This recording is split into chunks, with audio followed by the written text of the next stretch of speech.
lafa kanatti maal isiniif hojjetee maqaa keessanii madhaatoo akkasuma waldaa irraa dhuftanis waan waaqayyo isinii godhes dabareedhaan dhugaa ba'a. Eshi maqaan kun Birhaanee Mirreessaa jedhama. Ani jiraadhu asuma Keellaadha. Dhugaa baatii kuduraa uummanni waaqayyoo irra jirtan hundumti keessanii nama guyyaa har'aa kan isin godhe asitti argamtanii akkam jirtu.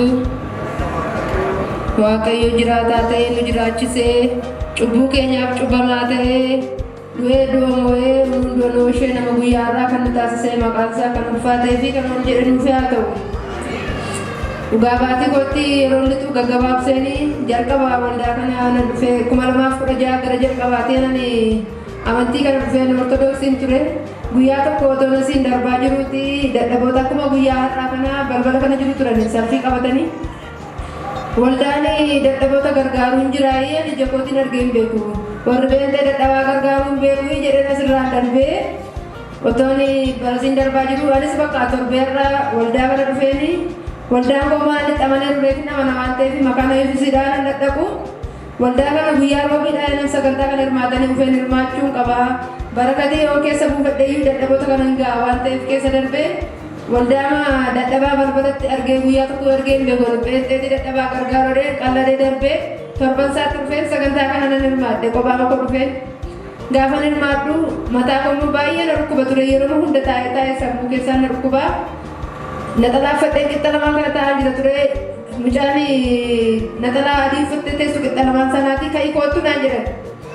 Gaafa dhufu yeroo hunda mataa sammuu keessas ciccineedha. Yeroo baay'ee mataa dhukkubbii hin dandeessu koottu jedhanii bilisa baateetta naan jedhanii asumatti harkaan na tuqanii guyyaa sanaa kaasee mataa dhukkubbiin sammuu keessaa yeroo hunda na ciniinu hin badee na dhiise.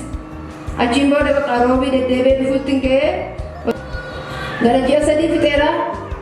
Koottuma nama keessa deemanii hundumaaf kadhachaa jiru turanii harkaan tuttuqanii too kadhachaa jiranii lubbuun dhiiga dhangilaas ta'e dhiiga dhuguu barbaaddu mucaa garaatti balleessite jedhanii naa kadhatanii darban. Achumaan akkuma isaan naa kadhatanii buleessa guyyaa lama bulee nan kufee homayyuu hin taane garaatti baadhee dhufa ji'a sadii nan kufee homaa tokkoyyuu hin taane ammas immoo gara ji'a ja'a guuteen ammas dhiiga dhuguu kan barte diinni dhiiga dhuguu barbaaddu ulfa garaatti balleessite ammas naa kadhatanii. Amma somaa tokko hin taane baay'ee mana dhukkubaa ture amma gaafa daa'imni kun dhalatutti humnaa min qoraman ture ammas gara ji'a 8-7 ga'ee guyyaa tokko na gubee darajaa namoota nagarra ture waa tokko hin taane karoorri diina baase waan baay'ee waan dinqiidha ture waaqayyo garuumaan taane ilma nama ishee achiin booddee dhufeenii warri garaatti baatan as baadhee naa kadhatanii as baanee ji'a 8tti homaan taatu garaatti baattee akkuma dhuftee mucaa harkatti baattanii dhuftuu mucaa harkatti baattaa kottaa dhugaa baay'ee kadhatanii bakka jecha isaan kadhatanii guyyaa tokko lafa bu'ee hin beeku. Anaaf ilma raawwata waan ta'eef gaafa guyyaa fixee qaxaroo guyyaa gaafa facaasaan hospitaala deeman ture operaasyoonii ta'uu fi sababa asmii baay'ee qabuuf immoo operaasyooniidhaan malee hin da'uu waan ta'eef murtaa'eera. Facaasaa sana dhaquu maqaan Yesuus dhaquu dhiiseen asa dhufe sammata isaa. As dhufe jechuma raajiin dubbatanii ameen jedheen galannaa ta'a waan ta'eef asii kadhatanii asii sagantaa geeffadhee galee gaafa facaasaa hospitaala nan deemee akkuma deemee qaxaroo goote waan ta'eef marfee giffitiin akka maxxan ture galgala isaa marfee giffitii sa'aatii 6tti na ajajan ganama dhuftee sa'aatii 1 booda na akkamte marfee giffitii achiin booda baralaasdiin ta'ee of hin dadhabee ciniinsuun immoo hin beeku ture ciniinsuun sa'aatii sana wal faana marfee giffite akka malee dadhabee natti dhufee achiin booda maali waaqayyo naa jeestaarii mucaa baadhuu kottu naan jedhani raajiinoo ankoo dhiiste sagalee raajiinoo yeroo hunda kadhatanii kadhannaan isaanii ol raawwata har'a immoo kadhannaan raajii hin raawwatu anarratti hin raawwatu sagaarratti ol raawwata maali waaqayyo mucaa baadhuu kottu naan jettee turre fagoota sii baay'ee nan boo'ee achiin booda baay'ee na dhukkubee kana gidduutti otoo turuu qabuuti kutaa operaasyoonii agarsiisan. Gaafa kutaa operaasyoonii galuu jedhu mucoon tokko wayyaa namaaf fiddee dhufaa jirti. Namoonni baay'een algaa qabatanii jiru waan ta'eef operaasyoonii ta'uufi bakka inni jiru sana keessa fiigdee dhuftee algaa koo irratti kufteetu ilishitee bakka waaqayyo gidduu sii galeera hinduutu waaqayyo gidduu sii galeera ta'e ilishite achi isheen beeku maraattee mucoon maraattee jedhanii ilaalu namoonni. Warri kaan immoo baraniiru waan ta'eef akka isheen nama waaqaa taatee hin beeku.